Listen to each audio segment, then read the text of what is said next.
Señores, bienvenidos al conversatorio Apagón físico o financiero, retos y oportunidades.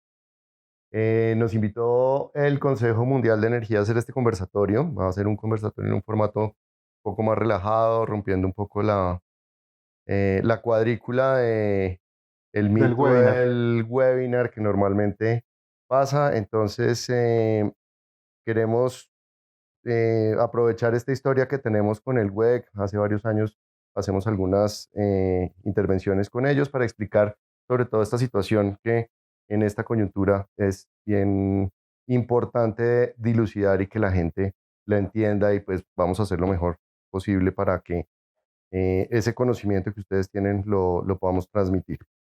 Entonces, queremos contarles, somos Óptima Consultores. Está Alejandro Lucio, que es nuestro director general, está Alejandro Piñeros, que es el subdirector de regulación y mercado, y yo, quien les habla, Ramiro Arellano, que soy el director comercial. Arrancamos, muchachos. ¿Cuál es el punto principal? Arranquemos con el apagón físico. Hace un mes que el WEC nos invitó a este conversatorio, la situación era bastante diferente a lo que es hoy, lo que muestra cuál es o cómo es la volatilidad de nuestro mercado. Cambia todo el tiempo.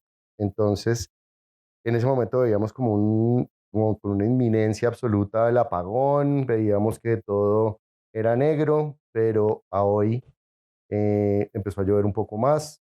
Entran las dos unidades de Hidroituango, la 3 y la 4. Entra Termocandelaria, el precio afloja después de haber estado en 1500. Septiembre, un mes que, digamos, está un poco lejos del verano todavía como para llegar a esos niveles. Entonces, Alejandro, ¿usted cómo está viendo, Alejandro Piñeros, cómo estás viendo el tema del apagón físico? O sea, estamos ante una inminencia, se nos vienen unos meses duros, el niño ya está declarado. ¿Cómo está viendo esa situación en términos de precio y de apagón real? Vale, de pronto arranquemos por definir de qué estamos hablando cuando hablamos de un apagón físico. Magnífico. Entonces, pues estamos hablando de la posibilidad de que tengamos racionamientos programados, cortes de una cierta cantidad de horas al día, que serán en algunas regiones del país o en todas, o eventualmente cortes menos programados, menos esperados, a raíz de un problema de insuficiencia de nuestra matriz energética, ¿cierto? Entonces, pues creo que usted, Ramiro, da en el clavo hablando de esa volatilidad del mercado. Yo siento que hemos venido comportándonos de una forma un poco errática eh, en cuanto a eso, en cuanto a esas subidas del precio de bolsa que llega a unos niveles altísimos en septiembre, claro, en pleno fenómeno del niño que ya está declarado, pero todavía sin entrar en el verano, todavía con unos muy buenos niveles de reservas hídricas. Y cuando uno ve esos precios, pues lo único que puede interpretar es que los agentes hidráulicos están cuidando cada gota de agua a capa y espada. Y entonces está esa señal de lo que se viene es candela. Pero luego llueve una semana a finales de octubre y llueve pues alrededor de la media histórica. Tampoco es que se haya caído el cielo en aportes hídricos. Veníamos en niveles del 50, ¿no? Veníamos más o menos como a la mitad de la media histórica de octubre. Nos acercamos a la media y el precio se desploma en cuestión de unos pocos días, pierde 1.000 pesos, y entonces pues se pregunta uno como, oiga, ¿la crisis desapareció? Y la respuesta, por lo menos de mi parte, es no. El problema de fondo que tenemos en este momento no es estrictamente el fenómeno del niño. El fenómeno del niño tenemos cada 4 o 5 años, y pues en nuestra planeación del sistema, en la forma como nuestro mercado está diseñado, pues cada niño no debería ser un riesgo de apagón físico. Para eso tenemos el cargo por confiabilidad y tenemos los mecanismos de respaldo de ese mismo mecanismo. Eh, no deberíamos estar hablando de esto, pero hoy nos enfrentamos a una coyuntura especialmente crítica en el balance de oferta y demanda. Esto no es un problema que llegue de sorpresa. El fenómeno del niño ni siquiera tampoco llega de sorpresa, sino más bien es un problema que ha venido gestándose con los años. La demanda ha venido creciendo a un ritmo muy rápido, y la oferta no. Y es hasta ahora que empezamos a tener algunas señales muy positivas o noticias muy positivas que nos dan algo de alivio, pero que vale la pena mirar con lupa. Yo por lo menos no quiero sobreestimar el alivio que nos va a representar Hidroituango, por ejemplo. Y hablo de esa planta en concreto porque ha sido muy mediática, ha causado mucho revuelo, se ha hablado mucho de que nos salvamos casi que en esos términos, pero pues acordémonos de que en Fenómeno del Niño, pues si no hay agua, ¿de qué te sirve un montón de máquinas que no sabemos qué tanto vamos a poder aprovechar? Yo he escuchado muchas veces la conversación de, es que son 600 megas hidráulicos. Eso es un porcentaje nada despreciable de nuestra demanda de potencia. La pregunta es, ¿qué tanto nos va a permitir los aportes hídricos y el fenómeno del niño aprovechar esos 600 megas?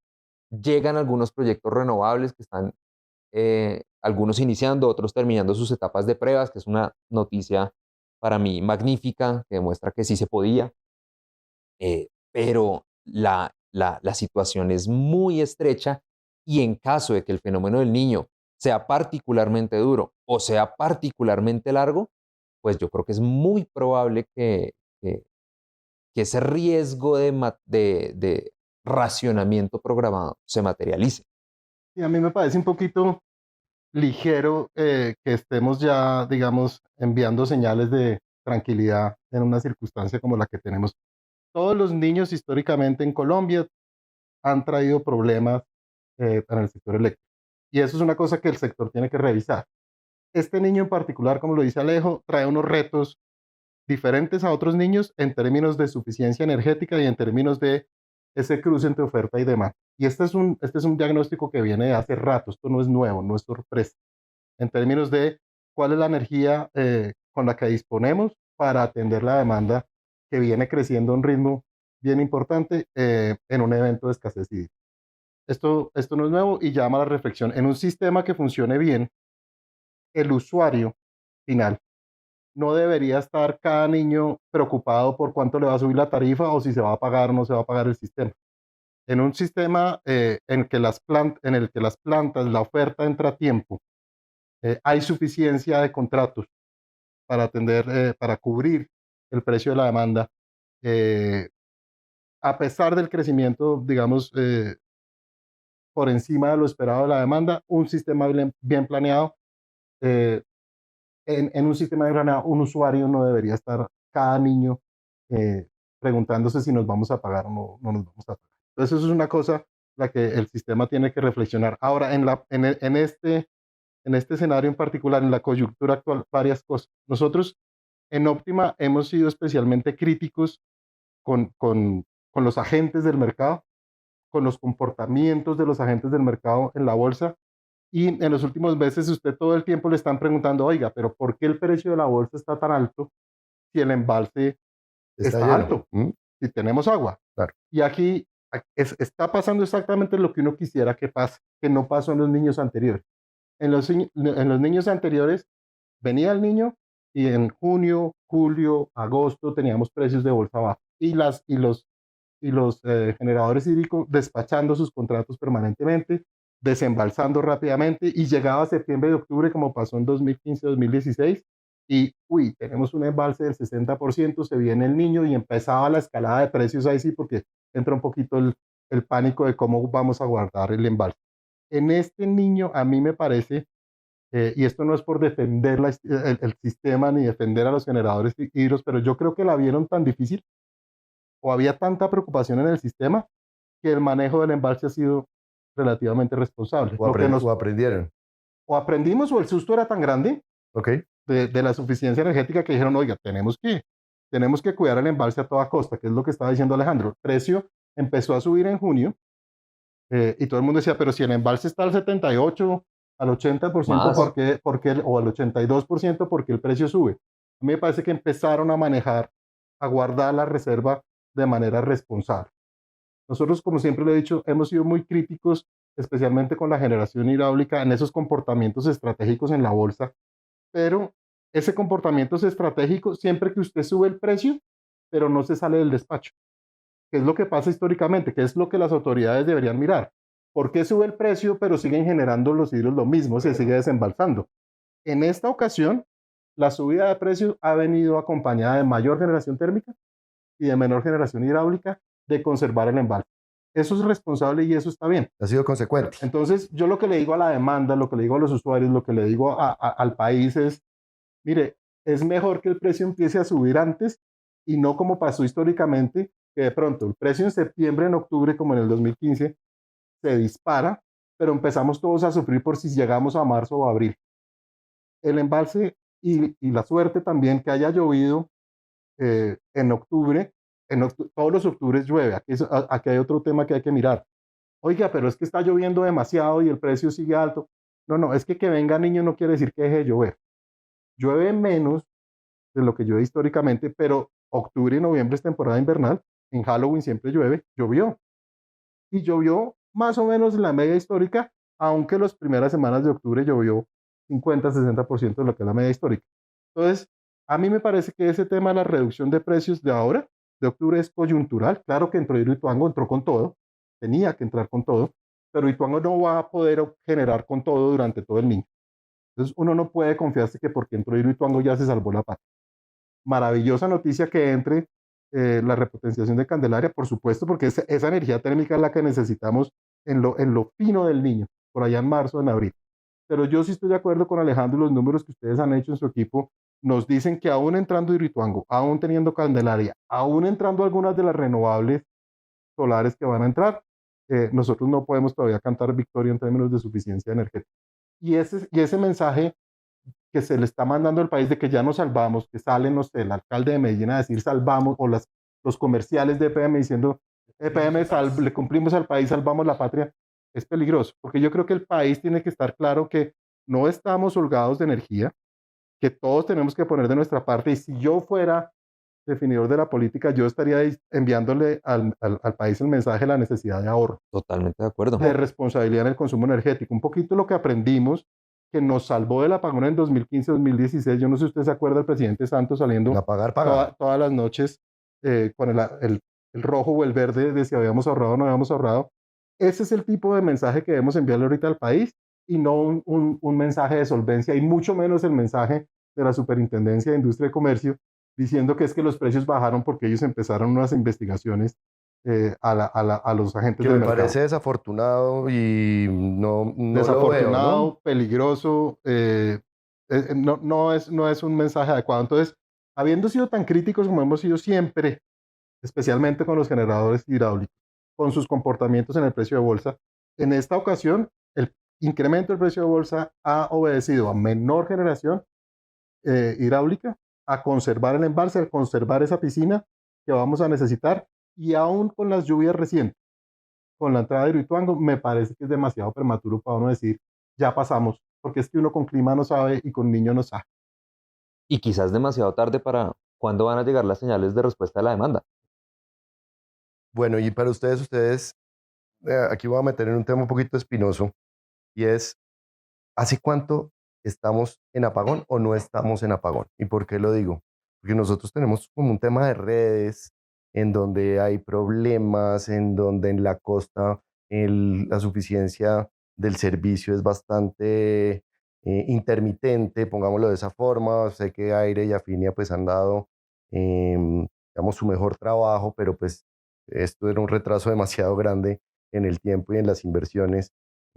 ¿Ustedes ven que se declare un apagón o vamos a continuar como en esa nebulosa de se corta el suministro acá, en el otro lado? ¿Ustedes cómo ven o cómo se manejaría eficientemente eh, si se llegara a dar una insuficiencia de oferta para de verdad generar? Yo creo que depende de la magnitud de la insuficiencia.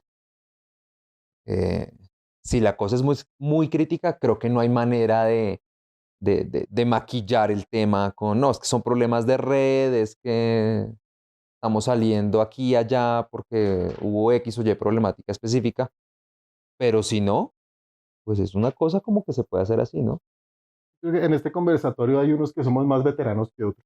Ujú. En Colombia, cuando uno le dicen apagón a nuestra generación, Gaviria. uno se acuerda del 92. Yo estaba prestando servicio militar y me tocaba bañarme a las 4 de la mañana con un frío terrible por la famosa hora Gaviria. Yo creo que en el peor de los escenarios, nosotros no vamos a estar ni cerca de lo que fue el racionamiento del 92. Digamos, el sistema es otro sistema, la suficiencia es otra. Y digamos que desde el punto de vista de la normatividad, del marco regulatorio, ¿Qué se considera un racionamiento? Técnicamente, eso está perfectamente definido. Ahora bien, esto tiene manejo. O sea, declarar un racionamiento tiene un costo político gigantesco y tiene, digamos, unas consecuencias para el sistema y para el mercado desastrosas. Esto tiene manejo. Yo creo que, y hay que decirlo, más allá de lo que es declarar un racionamiento de energía eléctrica formalmente, pues nosotros tenemos unas situaciones en algunas regiones del país en las que, en efecto, pues Ya hay racionamiento. estamos racionando en Total. algunas horas. Yo creo que el racionamiento que se vendría, si es que se materializa esta situación, es de ese estilo. Es en algunas zonas del país, en algunas horas. No es una cosa del drama que tuvimos en el 92, lo que no quiere decir que eso nos parezca que esté bien. Yo vuelvo con el tema. En un sistema que funciona bien, que los proyectos entran a tiempo, que hay suficiencia en el mercado de contratos, que se hace una adecuada proyección del crecimiento de la demanda y demás, en niño nosotros no deberíamos tener cada 4 o 5 años esta discusión de si va a haber racionamiento. En el niño del 2009-2010 tuvimos la discusión por razones diferentes. En el niño 2015-2016 se acuerda que las plantas térmicas fueron a donde el presidente Santos y le dijeron: aquí le entrego las llaves de mi operación, porque había unos problemas, un desacople regulatorio, un montón de cosas. Y ahora en otro niño, entonces, en el 2020 a la gente se le olvida, nosotros no nos apagamos Porque hubo pandemia. porque hubo pandemia. De acuerdo. O sea, en el momento más crítico del embalse agregado, que fue hacia abril del 2020, vino el encierro, vino la reducción del 15-20% de la demanda y pasamos raspando. Ya nadie se acuerda de eso. Y ahora volvemos a tener discusiones de solvencia energética. Pues algo tenemos que hacer mejor sin que eso implique, y esto es un editorial, acabar con todo. Es un sistema que tiene muchas oportunidades de mejora. Hay muchas cosas que revisar en el sistema, pero tiene también muchos atributos y muchos logros que no se pueden dejar de reconocer. Entonces, pero ya iremos para ahorita allá. no se me adelante que la institucionalidad Ya viene iremos para ahorita. allá. Viene ahorita. Pero simplemente para concluir yo creo que cada niño implique este nivel de reto, este mismo tipo de conversaciones, no en un conversatorio tan agradable como este, pero estos mismos debates, estas mismas entrevistas. A mí en el 2015-2016 lo llaman a uno los medios, nos vamos a pagar, eso es súper mediático y tumba gobiernos. Uno no debería estar cada niño en el sistema eléctrico colombiano teniendo las mismas discusiones. Eso es lo que me parece que no debería pasar. Pero usted puso un ejemplo del 2015-2016 que me parece muy interesante. Llegaron las térmicas, entregaron las llaves porque tenían básicamente un descalce financiero que las quebró. Básicamente fue eso. Y eso me da pie para empatarle con la segunda parte de nuestro conversatorio, que es el apagón financiero. Y yo creo que vale la pena explicar un poco más, sobre todo a quienes están conectados a esta hora, qué significa exactamente y cuál es la magnitud de un apagón financiero. ¿Qué significa eso? Lo que en cifras grandes uno ve, estudia y entiende en los seminarios, que esto es un hueco de 6 billones de pesos, 5 billones de pesos. ¿Dónde está ese hueco? ¿Por qué hay ese hueco? Entender digamos, esas dos palabras que ya cogieron carrera, que es la opción tarifaria. O sea, ustedes que están viendo en términos de el apagón financiero, que la crisis de las comercializadoras nos pueda llevar entonces no a que la generación, o sea, falla la generación o no falla la generación, pero sí falla el sistema y la liquidación y cómo se recauda el dinero. Usted, Alejandro Piñeros, ¿cómo está viendo el tema de la opción tarifaria y de ese apagón financiero que tanto se está hablando últimamente? Entonces yo creo que una vez más arranquemos por definir la problemática. Estamos en una circunstancia en la que peligra la suficiencia financiera de principalmente los comercializadores que atienden la demanda del país, pero en general de los agentes de la cadena de prestación del servicio. Y entonces, ¿por qué peligra esa suficiencia financiera? Las razones son múltiples. Una muy importante es la famosa opción tarifaria, que al igual que cuando hablamos del apagón físico, es un problema que viene gestándose desde hace varios años. Entonces, cuando llegó la pandemia a Colombia, para proteger al usuario regulado, de alguna manera no se congelaron tarifas, pero sí se tomaron medidas para restringir fuertemente los incrementos tarifarios que se estaban dando. Y lo que ocurrió fue que los comercializadores tuvieron que empezar a financiar a esos consumidores, principalmente los regulados, para aliviarles la situación en esa crisis pues, que tuvimos alrededor del COVID-19. Hoy esos 5 billones de los que se habla tanto son el saldo de toda esa plata que le deben los usuarios regulados a esos comercializadores que empiezan a ver cada vez más complicada su situación financiera. Y entonces estoy supremamente endeudado porque esos usuarios no me han pagado y me enfrento entonces al fenómeno del niño, a unos incrementos tremendos en el precio de bolsa que se traducen en unos incrementos sustanciales en las garantías que esos comercializadores tienen que poner ante el mercado, y eso en lo que se traduce es que los requerimientos de capital de trabajo se disparan. Ahí le voy a hacer un alto, porque si estoy expuesto a bolsa es porque no estoy suficientemente cubierto. Y esto va para Alejandro Lucio. Esa cobertura, ¿por qué no se está dando? Porque, ¿qué pasa en el mercado? Hace un ratico yo hablaba de que si el sistema y la planeación y la entrada en la operación de los proyectos y todo funcionara La bien, el ejecución, usuario no tendría por qué sentir o afectarse sustancialmente en un niño en términos de la tarifa que paga y en términos del susto que tiene de si le van a cortar la energía o no. Precisamente eso es lo que está pasando.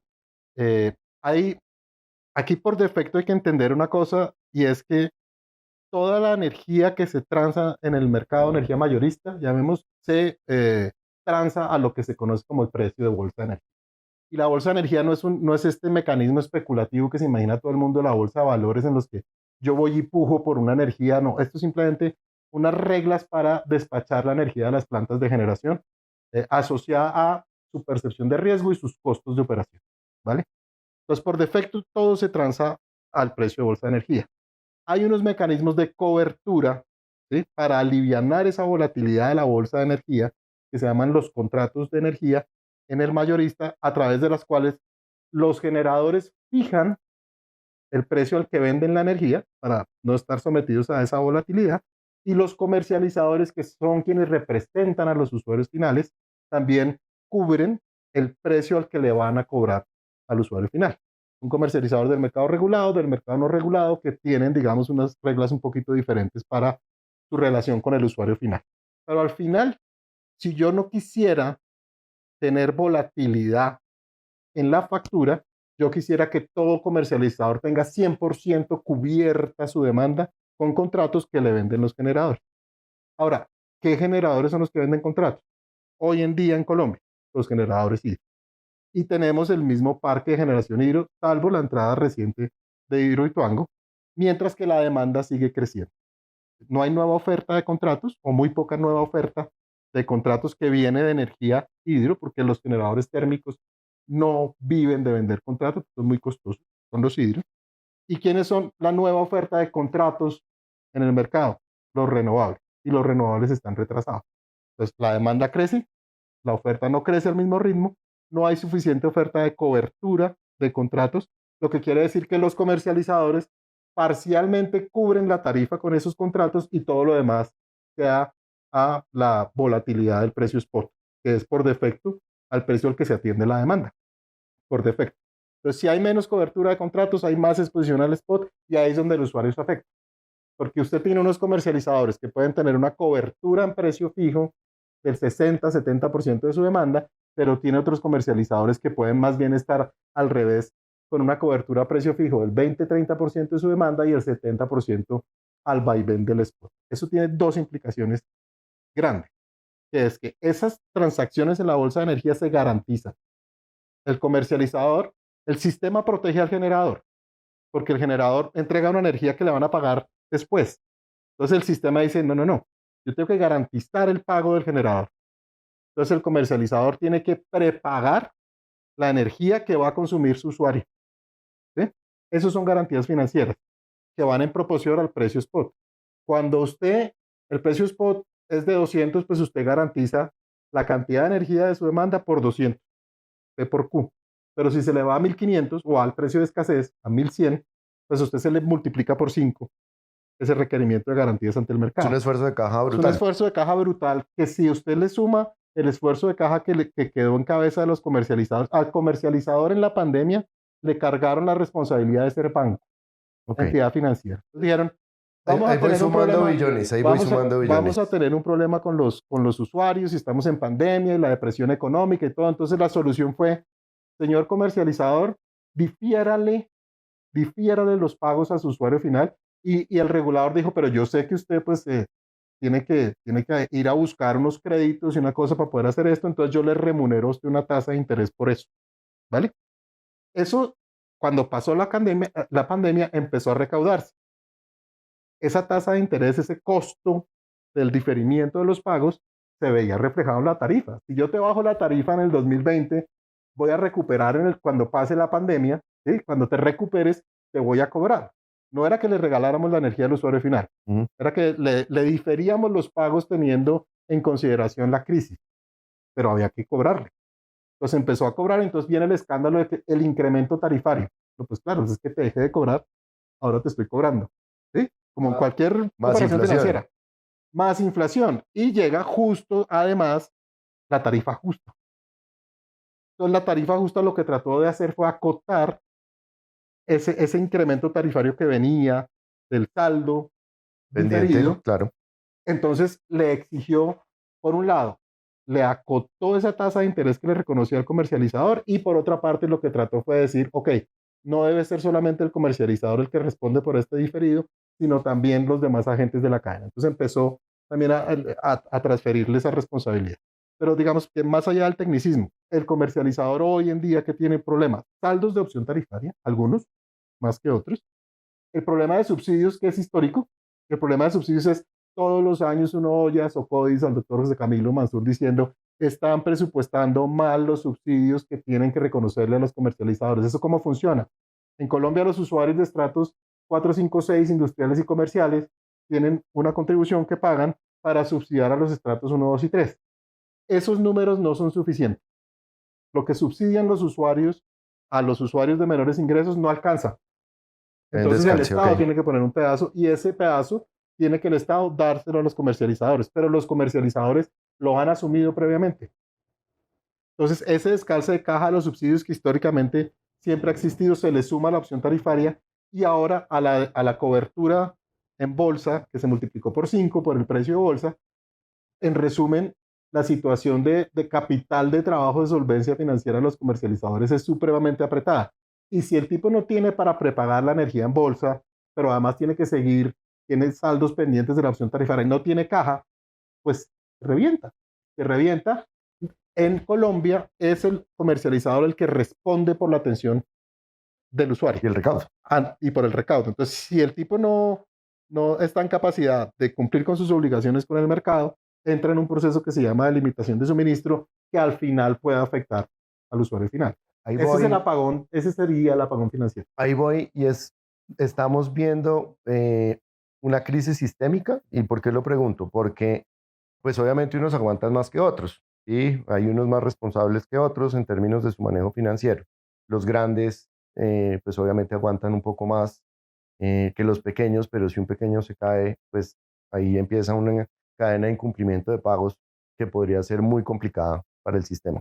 ¿Ustedes ven que de pronto haya algo que nos pueda llevar a una crisis sistémica? El gobierno tendría que dar una mano ahí. Yo veo que el gobierno dice que va a dar 1 billón, todos dicen que es insuficiente. Hay como que hay una discusión, pero yo sí quisiera poner el foco en eso, porque independientemente de que haya o no la generación, esto me parece que tiene unas consecuencias aún más graves en el sistema completo. ¿Ustedes creen que estamos a puertas de eso o estamos a tiempo de tomar alguna determinación para mejorar esa situación? Yo, antes de responderle esa, quiero hacer un comentario frente a lo que usted dijo y volverme a poner un poquito crítico, porque le reconocemos a los hidros la gestión del embalse, ¿no? Pero vemos hoy que una de las causas de esa crisis financiera de los comercializadores es su nivel de exposición a bolsa. Cuando la demanda está, no sé, 65% cubierta, 35% expuesta en bolsa, es porque 35% de la demanda del país se está vendiendo en bolsa. Ujú.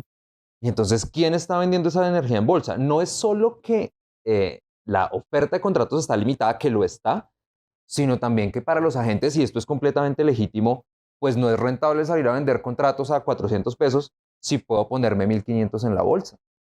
Sí, la estoy viendo en un periodo de niño. Entonces, De acuerdo. pues es legítimo que yo trate de maximizar mis utilidades, por supuesto, pero a lo mejor eso requiere unas revisiones quizás regulatorias, porque, por ejemplo, un agente hidráulico, y esto se ha discutido, yo lo he escuchado, que el hidro dice, no, es que yo no me puedo comprometer vendiendo contratos en fenómeno del niño, pero pues el contrato pague lo generado existe en nuestro mercado, en el que yo no me comprometo a nada y te garantizo que lo que yo genere te lo vendo a X precio. Claro, ese tipo de contratos está prohibido venderlos en el mercado regulado y esa es una revisión regulatoria que, en mi opinión, es necesaria. Pero además en el no regulado, nosotros que en Optima asesoramos usuario, pues tampoco se ve que el no regulado esté mucho más cubierto, a pesar de que ahí yo sí puedo vender un pague lo generado. Todo lo contrario, de acuerdo. Entonces, claro, yo estoy cuidando mi embalse, pero simultáneamente estoy vendiendo un montón de mi energía en bolsa a unos precios muy altos. Insisto, es legítimo. Pero además hay otra problemática, y es que suena fácil de que hay que contratarse. Pero por ejemplo, cuando uno ve las comercializadoras estatales, en este momento la oferta de contratos de quién viene, nueva oferta de contratos de los renovables. ¿Mm? Los renovables se contratan a largo plazo. Y entonces usted dice, pero ¿por qué las comercializadoras no se contratan? A veces no pueden. Cuando usted es el gerente comercial de una comercializadora estatal, no es tan fácil ir a decirle a su junta directiva que va a suscribir un contrato con un renovable a 15 años. Vigencias futuras, tiene un montón de restricciones y además, si usted contrató hoy a 250 y dentro de 3 años ese mismo contrato puede valer 230, entonces de cada una investigación. Entonces hay un montón de cosas ahí que no son tan sencillas y que hay que tener en cuenta, pero y estando de acuerdo con usted de que ahí hay, digamos, por supuesto siempre hay la posibilidad de un manejo estratégico. Yo creo que la problemática del mercado de contratos en Colombia que se ha estudiado por 10, 15 o 20 años y sobre las cuales ha habido soluciones sobre la mesa, se ha descuidado y se distrajo con el tema de las subastas de renovables, con esa obsesión del gobierno pasado por las subastas de renovables, que en su momento advertimos que de pronto la primera era necesaria, pero la segunda no, más bien fomentemos la liquidez del mercado de contratos, fomentemos mecanismos de contratación. Salió la resolución 114, sobre la cual nosotros hemos trabajado muchísimo en Optima. Eh, Existe un mecanismo como Derivex que se ha querido vender como un sustituto al mercado de contratos, que no va a ser un sustituto del mercado de contratos. Derivex es una maravillosa herramienta para la gestión de riesgos de corto y mediano plazo, pero no es un sustituto al mercado de contratos. Pero sí hay una serie de señales regulatorias para promover mecanismos de contratación y liquidez del mercado de contratos que se abandonaron. En el gobierno pasado se abandonó por la obsesión por las subastas de renovables que salieron mal. ¿Salieron mal en qué sentido? En que se adjudicaron, los desarrolladores encontraron su comprador, pero resulta que, digamos, los tiempos de esas subastas no funcionaron tan bien. En resumen, los proyectos no han entrado en operación, proyectos que tenían que entrar en 2022 y 2023, que no han entrado en operación y que están siendo además otras víctimas del incremento del precio spot porque tienen que honrar esos contratos con generación de terceros a precio de bolsa. Y ahí ahorita podremos entrar a discutir de cuál es la responsabilidad de quién en todo este tema de los retrasos de los proyectos. Pero simplemente para cerrar, la discusión de la liquidez del mercado de contratos ha estado sobre la mesa y las soluciones están, pero tanto el gobierno anterior como este están distraídos en otras discusiones, habiendo perdido la oportunidad de hacer los ajustes al mercado de contratos que sabe que se necesita. Para redondear su pregunta, Ramiro, A eso iba, ¿no? La apagón financiero, De acuerdo. riesgo sistémico, pues yo creo que ahí está. Colombia ya vivió la insolvencia de uno de sus grandes comercializadores, estoy hablando por supuesto de Electricaribe. La experiencia de Electricaribe no es nada fácil, no es nada grata para la superintendencia. Esa intervención es supremamente costosa en recursos logísticos, administrativos, económicos, y no fue fácil de manejar, y yo creo que hoy todavía estamos viviendo las consecuencias de lo difícil que fue la toma de posesión de Electricaribe por parte de la Super. En este momento, Ramiro, un incumplimiento de pagos grande de uno de nuestros comercializadores fuertes puede tener unas consecuencias, pues me atrevería a decir, devastadoras. Hoy, para mitigar un poquito esa crisis financiera a los comercializadores, ya se extendió, como lo dijo Alejo, esa obligación de convertirse en banco a otros agentes de la cadena. Hoy ya hay agentes térmicos que están financiándole obligaciones a agentes comercializadores. Entonces, sí, por esta crisis, un día un comercializador levanta la mano en insolvencia y suspende pagos. Por ejemplo, si él no le paga al térmico, ¿el térmico de dónde va a sacar la plata para pagar el combustible que tiene que comprar para generar? Y un tema ahí es entendiendo y siempre hemos sido muy críticos con el comportamiento de los agentes del mercado, generadores, comercializadores. En términos generales, uno tiene que decir que no se comportan bien. Pero habiendo dicho eso, uno tiene que entender la raíz del problema de suficiencia financiera para poderle dar solución. Cuando yo como institucionalidad, como superintendencia de servicios, siempre asumo, ¿sí?, que el problema viene porque están robando, pues de pronto la solución no va a ser la mejor. Acá hay un problema con la opción tarifaria, hay un problema con los subsidios, son problemas estructurales y hay un problema en el mercado de contratos que hace que esa exposición a bolsa genere problemas de suficiencia financiera para los agentes. Y la solución de yo te presto, pero además me pagas con equity, ¿sí?, como que te presto plata, pero me pagas con equity, me parece completamente inconveniente. Aquí hay que dar, digamos, unos mecanismos de financiación. El billón de pesos famosos de Findeter, pues eso ayuda, pero pues el problema es mucho más grande y hay que tener digamos, todos ponen, esto es como la pirinola, esto no es simplemente yo le soluciono como Estado, no, pues esto tiene unos costos para todo el mundo, pero digamos que la aproximación de yo te presto, pero me quedo con las acciones de la compañía, pues me parece completamente inconveniente. Es que ahí me da la entrada para el reto. ¿Cuáles son los retos? ¿Cuáles son las oportunidades que vemos en esta tormenta perfecta que se está dando por el lado, digamos, no tan perfecta por el lado de la generación, pero creo que sí es una tormenta perfecta financiera? Entonces, ¿dónde estarían los retos y las oportunidades que podrían, digamos, todos los que nos están viendo en este momento, ver para poder sacar adelante un negocio, para poder tratar de mejorar el que ya tienen, ver un contrato, conseguir un PPA? ¿Cómo ven ustedes esos retos y esas oportunidades? Mire, yo difiero mucho, es decir, yo entiendo la preocupación del público, entiendo la preocupación de este gobierno, yo creo que hay preocupaciones legítimas en términos de la tarifa que pagamos, del funcionamiento del mercado, de comportamientos estratégicos, yo creo que hay una preocupación legítima y yo creo que, digamos, nuestro mercado, nuestro sistema eléctrico tiene que hacer un mea culpa. Y si no hacemos un mea culpa y seguimos en este rifirrafe mediático vía Twitter de es que tú robas y el otro dice no, es que yo no robo, no. Yo creo que ahí hay cosas que hay y digamos que todas las reformas al mercado y al sistema están sobre la mesa hace mucho tiempo. Y a mí lo que me parece desafortunado es que este gobierno, teniendo preocupaciones legítimas, el foco está en explotar y no en implementar esas reformas al mercado que están sobre la mesa hace rato y que hay que decir que no se implementaron de alguna manera porque quieras o no, la institucionalidad ha estado capturada por el sistema desde hace mucho tiempo. Esas reformas del mercado de contratos, del cargo por confiabilidad, del funcionamiento del precio spot, están sobre la mesa hace rato y no se implementan. Era una oportunidad dorada de este gobierno para implementarlas, ¿sí?, Ujú. con unas preocupaciones legítimas, pero desafortunadamente el foco ha estado más en lo mediático, que es decir que el privado roba, que el privado, y eso, digamos que estamos ahí perdiendo oportunidades.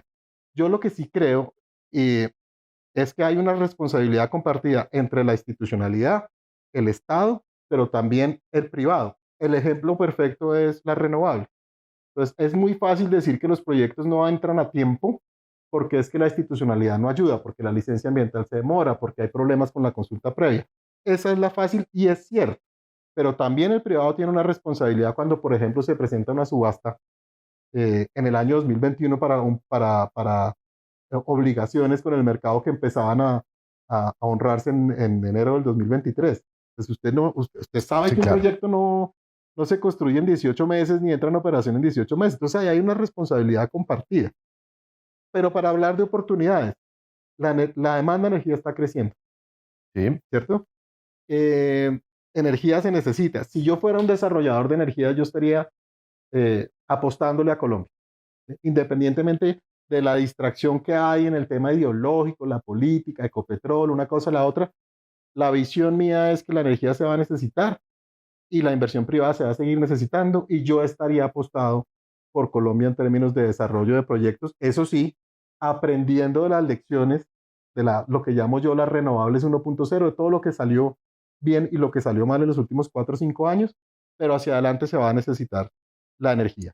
Y desde el punto de vista del usuario, del mercado, es toda esta coyuntura, transformación energética, transición energética, lo que da es oportunidades para nuevas formas de relacionarme con el mercado de energía. Ya el usuario puede autogenerar parte, puede cogenerar, tendrá que buscar otras soluciones, Una cosa que hace 6 o 7 años en Óptima uno le decían, voy a hacer un proyecto solar de autogeneración, uno le decía al cliente, eso no cierra. Hoy en día cierra y genera ahorros. Entonces hay O sea, hay oportunidades. oportunidades para desarrolladores, hay oportunidades para clientes finales. El que tiene energía tiene negocio. El que tiene energía tiene negocio, pero además mi obsesión estaría en que se aceleren las reformas que ya están diagnosticadas al mercado de energía mayorista, de verdad que se aceleren, por un lado, en fortalecer la institucionalidad, y ahora podemos volver sobre eso, pero Allá quiero ir. sobre todo, si yo fuera definidor de política, ¿cómo de verdad promuevo la competencia? A nivel mayorista, a nivel minorista, desde el usuario, desde los productores independientes de energía, cómo de verdad salimos de ese atrapamiento de los grandes utilities que han sido tradicionalmente los dueños del mercado, promoviendo la competencia y poniéndolos a ellos a competir y, digamos, haciendo las reformas que garanticen que todos pueden competir en igualdad de condiciones. Yo quiero ir cerrando, sobre todo con lo que usted me acaba de decir, y es que se acelere todo este tema de transición. Pero ¿quién lo puede acelerar? La regulación. Y la regulación es la CREG. Y la CREG acaban de nombrar a Omar. Gran fichaje me parece a mí. Creo que estamos de acuerdo todos con eso, pero está solito. ¿Usted Sí. cómo ve la institucionalidad en este momento es que por para eso, afrontar esta situación tan complicada?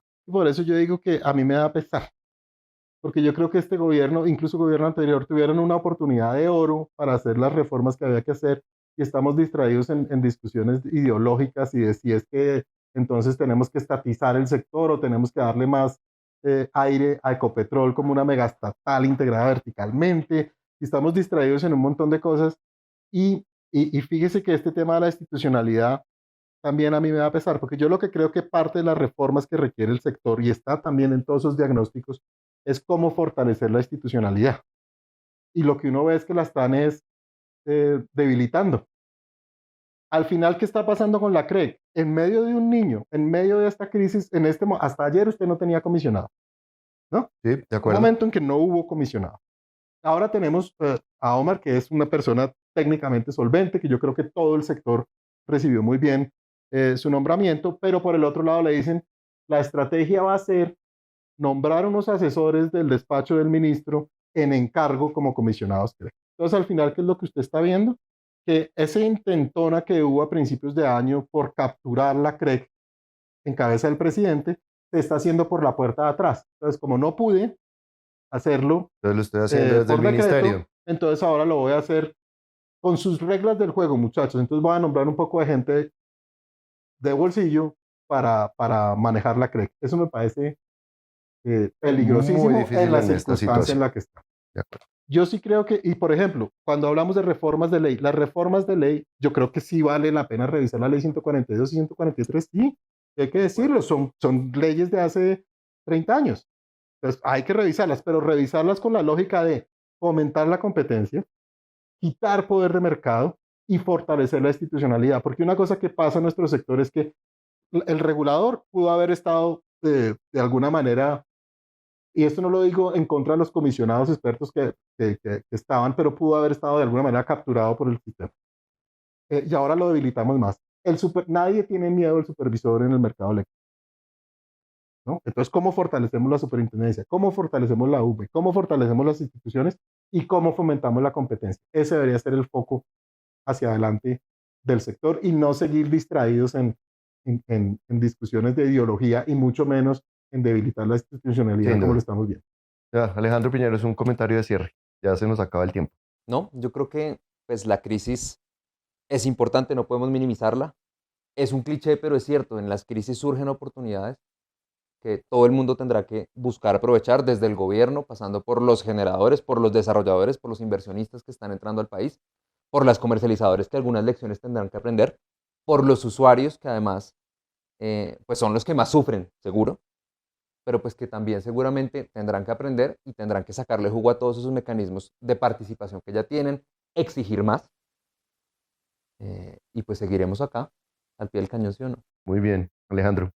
Sí, yo creo que o sea, la crisis no ha pasado, no es que estemos ni solventes energéticamente, ni el sistema está solvente del tema financiero, Yo creo que todo esto amerita una discusión honesta, abierta, menos discurso, menos Twitter y más sentarnos entre todos a revisar y acelerar las reformas que requiere el mercado. Yo creo que todavía hay oportunidad de corregir el camino. Ojalá la institucionalidad lo entienda y el sector también lo entienda. Y es que esto es como la pirinola, muy, muy a la ventanas mocos. Aquí todos ponen, el usuario pone, el sistema pone, el Estado pone para destrabar esta situación. Magnífico. Y bueno, yo creo que con esto damos por cerrado. Le agradecemos al Consejo Mundial de Energía de nuevo pues la invitación. Estuvo muy interesante la charla. Esperamos que a todas las personas que nos están viendo les haya quedado un poquito más claro cómo funciona esta coyuntura o cómo vamos a ver cómo evoluciona esta coyuntura. Y nada, pues queda el espacio para las preguntas que atenderemos en su momento. Y nada, creo que con eso cerramos. Muchas gracias. A Un ustedes. Gracias. abrazo para todos. Gracias. Gracias.